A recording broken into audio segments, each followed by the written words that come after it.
powerful lion coalitions emerged in the vast African savannas, leaving an indelible mark on the animal realm. Mapogo, Majingilanes, and Selatis are more than just names. They represent strength, domination, and survival. These legends have been carved into the landscape, telling stories of power battles, territorial conquests, and primal desires. The Mapogos. This story transports us to the fierce and enthralling realm of apex predators, notably the powerful lion coalitions that once roamed the vast expanses of South Africa. The Mapogo coalition developed in the early 2000s as a force. They began with 6 brothers and eventually expanded to 7, with the addition of a lion from an unrelated pride. Mapogo is derived from a local phrase that means vagabond or bandit, perfectly expressing their formidable and terrible nature. The Mapogos' trip began in Sabi-San's western quarter, a location known for its diverse wildlife. They left their original pride as young lions, a customary rite of passage for young male lions. Young males typically establish coalitions with siblings or other lions to provide strength in numbers. Because of their sheer size and unity, the Mapogos' natural predisposition to create coalitions resulted in unparalleled outcomes. Confrontations with local males signaled their initial foray into establishing a territory, a natural component of lion behavior when strength, dominance, and mating rights are at stake. The Mapogo were distinguished for their ruthless approach.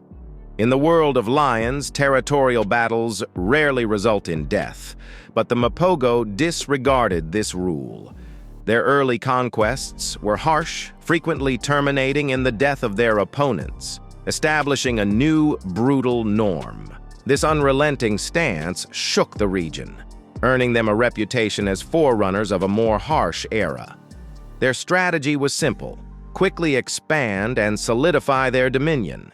Their realm expanded with each victory, and their renown spread like wildfire among both animals and human spectators.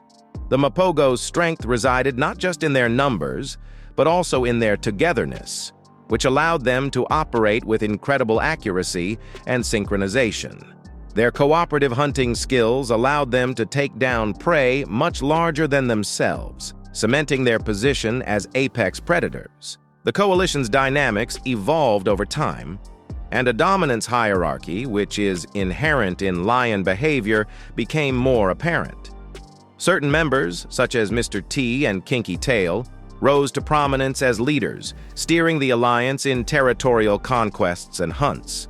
These lions became emblems of the Mapogo legacy, with their distinct abilities and personalities contributing considerably to the coalition's overall success. The Mapogo coalition etched its name into the annals of lion history in a few years. The Mapos, a powerful lion coalition, had established an extensive territory stretching from the western sectors of Sabi-San to parts of the Kruger National Park. Their rule was absolute, their reputation unparalleled. Abundant prey and mating rights with numerous lionesses ensured the continuation of their lineage. The territory of a pride determined its access to resources, prey, and potential mates. For the Mapos, each territorial conquest demonstrated their unrivaled dominance. Each triumph increased their dominance, allowing them to build one of the region's greatest lion territories. Each location in this vast environment offered a distinct chance to locate food. The meadows may have had fast impalas, while the woodlands may have had fearsome buffalo. Despite lionesses leading and using their size and strength, Mapos hunted. Lionesses are usually bigger than males. It was incredible to see them employ secret operations, collaboration, and physical power to hunt. They showed their cohesion and accuracy in cooperative hunts, especially those for buffalo. As the Mapos grew, local prides faced 2 choices: surrender to their rule or risk extinction. Battles scattered or killed local boys. The vanquished pride's lionesses might join the Mapos or be exiled. This cruel approach let the Mapos to maintain control and maintain their bloodline by consistently fathering cubs with lionesses and passing on their genes. However, the Mapogos effect went beyond dominance and expansion. They controlled herbivores and kept flora balance by hunting as apex predators. Protecting the region's biodiversity was crucial. Therefore, this ecological balance had to be maintained. Despite their unmatched power and dominance, the Mapos fell proportionally to their height. It was marked by wars, internal turmoil, and time. The Mapos' dominance made them an ideal target for ambitious lions who wanted to rule. New coalitions analyzed Mapos techniques and learned from them.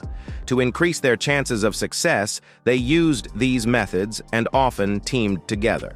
The Mapos methods were also studied by ambitious lions who wanted to rule. These ambitious lions were Mapos. The Majingilanes. The Mapogos faced a major threat from the Majingilanes coalition, a group of young, muscular lions seeking their own territory.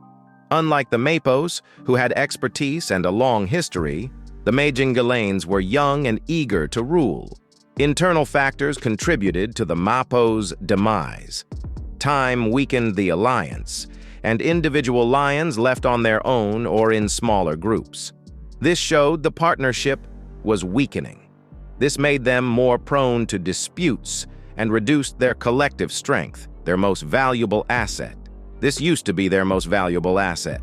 Violence between the Mapogos and the Majingilanes killed several of the Mapogo coalition's most prominent members, marking the turning point. Deaths ended a chapter in Mapogo coalition history. Mr. T, a symbol of the Mapos' power and supremacy, was killed by the advancing Majingilanes coalition, destroying Mapogos' morale and cohesiveness. The Majingilanes coalition killed Mr. T. Majingilanes coalition claws killed Mr. T. The persistent pressure from new alliances, age, and injuries from many battles had worn them down. They were tired by these forces. Several renowned figures from the African savanna died in battles or natural causes. The savanna has several legendary creatures. After the Mapogos fell, the Majingilanes emerged and lions took over. The New Age ended when the Majingilanes took over. 4 powerful young lions formed the Majingilanes to construct a realm worthy of their kind. They came from Kruger National Park's remote grasslands. When the Majingilanes formed, their first focus was learning and exploring. They monitored powerful coalitions like the Mapogos to learn territorial domination methods. They wanted to know about the Mapos' guerrilla fighting.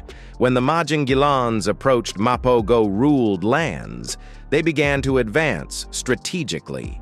Like the Mapos, the Majingilanes knew that working together gave them strength. Thus, they defeated them. The Majingilanes waited to assess their opponent's strengths and weaknesses before fighting.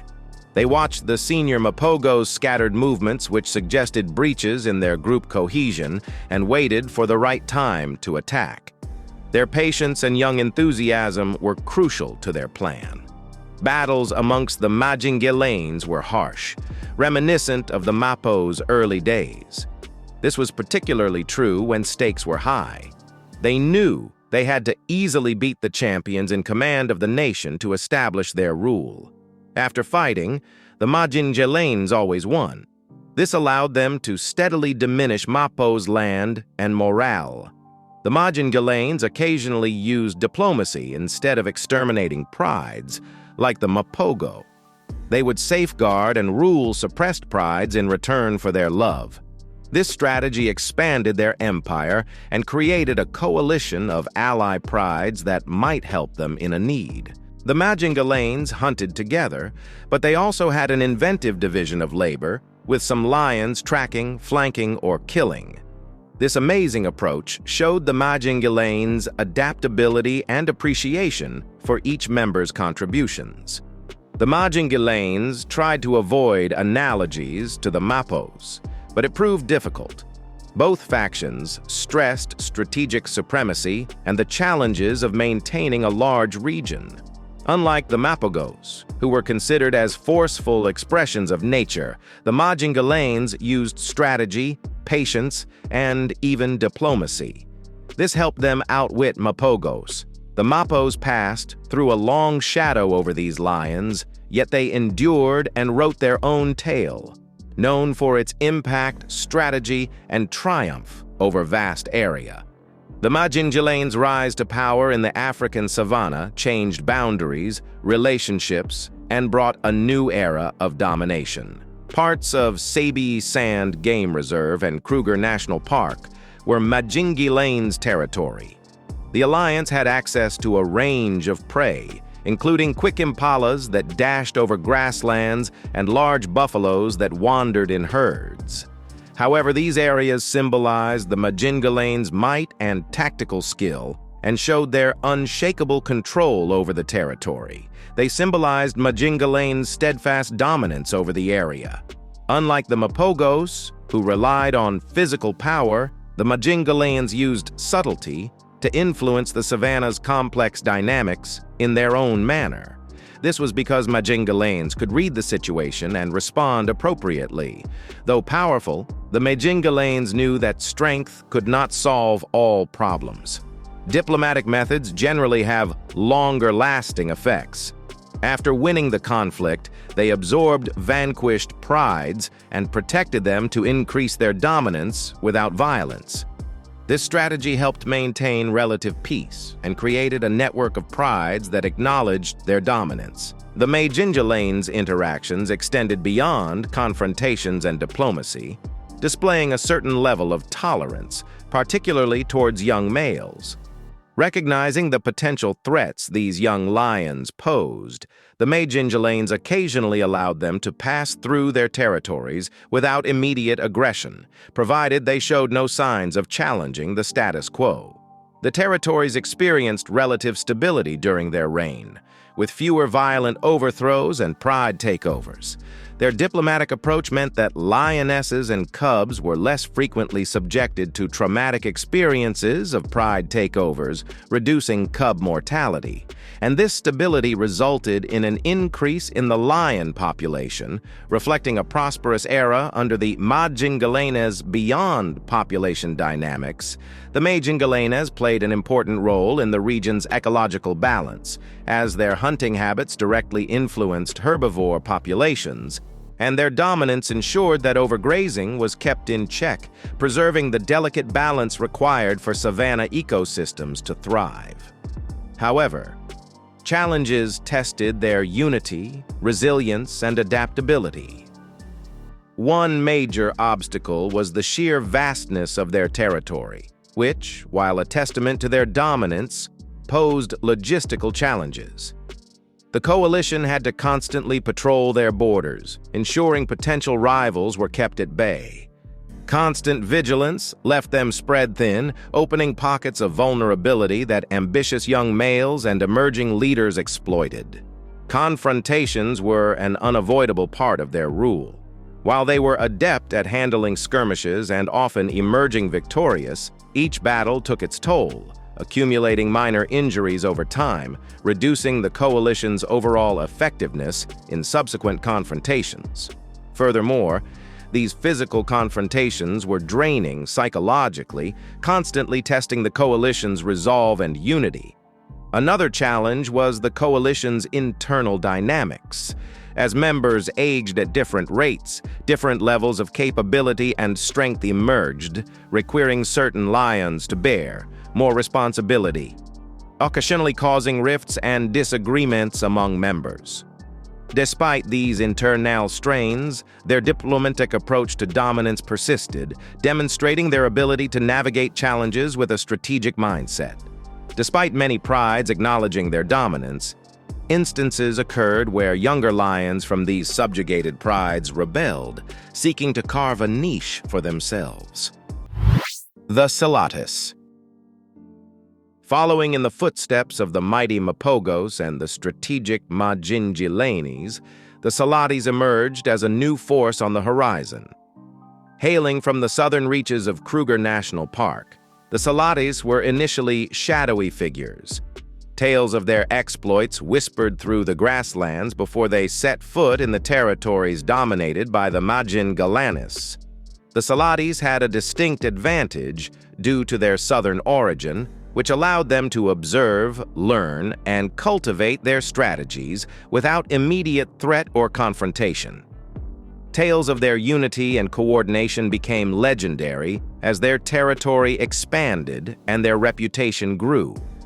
Much like their predecessors, the Selatis understood the power of a united front.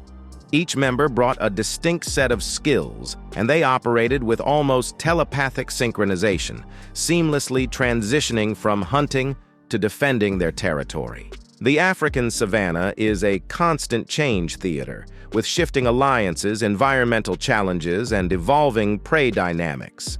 The Selatis demonstrated an incredible ability to read these shifts and adapt quickly, whether it was changing hunting techniques based on available prey or recalibrating territorial strategies based on rival movements. Their interactions with other prides were marked by a mix of diplomacy and dominance. While they had no qualms about asserting their authority, they also exhibited moments of unexpected benevolence, especially towards younger lions. This blend of fierceness and compassion made their rule unpredictable, keeping rival prides constantly on their toes. The Selatis annexed vast stretches of the savanna with a relentless drive. Their map of dominance stretched and evolved, bearing witness to their ambition and testament to their rule. Beginning on the southern outskirts of Kruger National Park, the Selatis expanded methodically. Instead of aggressive, swift takeovers, they chose a measured pace, ensuring that each new territory was fully assimilated and secure before moving on to the next. The Selatis patrolled their vast territories not only to ward off potential rivals, but also to check on the well-being of prides under their protection, earning them respect and, in many cases, genuine loyalty. Their dominance strategies frequently leaned on the psychological as well as the physical, creating an atmosphere of unease among rival males. The message was clear. The Selatis were everywhere, watching, ready to strike if challenged. This silent assertion often dissuaded potential confrontations, maintaining relative peace in their territories. However, their rule was not without conflict. When prides rebelled or ambitious young males sought to challenge their authority, the Selatis responded with decisive force. Their coordinated attacks, born of their innate unity, frequently overwhelmed opponents, reinforcing their dominance time and time again. Certain tales rise above the rest in the ebb and flow of the African savanna's chronicles, casting long shadows and leaving imprints that stand the test of time. The Selatis were such a tale. Their legacy, both tangible in the territories they held and intangible in the memories they forged, redefined what dominance meant in the Lion Kingdom. Their approach, a blend of strategy, compassion, and strength, created a rule that was not just about power but also about prides flourished under their domain, a testament to the Selatis' unique guardianship. This sense of responsibility, the idea that dominance came with the duty of care, shifted perceptions across the savanna. The vast territories they held were not just markers of their conquests, but symbols of their vision. Their methodical expansion and careful assimilation of new lands displayed a foresight rarely seen. This was not a rushed territorial grab by a coalition seeking power, but rather the deliberate design of rulers preparing for longevity. And while their rule, like others, had an expiration date, the stability they brought to their territory persisted, impacting the dynamics of the region long after they were gone. Their psychological dominance, the art of silent assertion, became legendary. By mastering the art of unseen influence, the Selatis introduced a new playbook in the game of power, one that valued the mind as much as might. Subsequent coalitions and young lions sought to emulate this style, making the Selatis' influence resonate across generations. But perhaps the most enduring aspect of their legacy was the stories they inspired. Every pride they encountered, every young lion that grew under their shadow, carried with them tales of the Selatis, stories of their compassion, fierce battles, silent prowls, and strategic masterstrokes became a part of the savannah's oral tapestry. Thank you for watching. Please like, subscribe, and turn on the notification bell for more videos.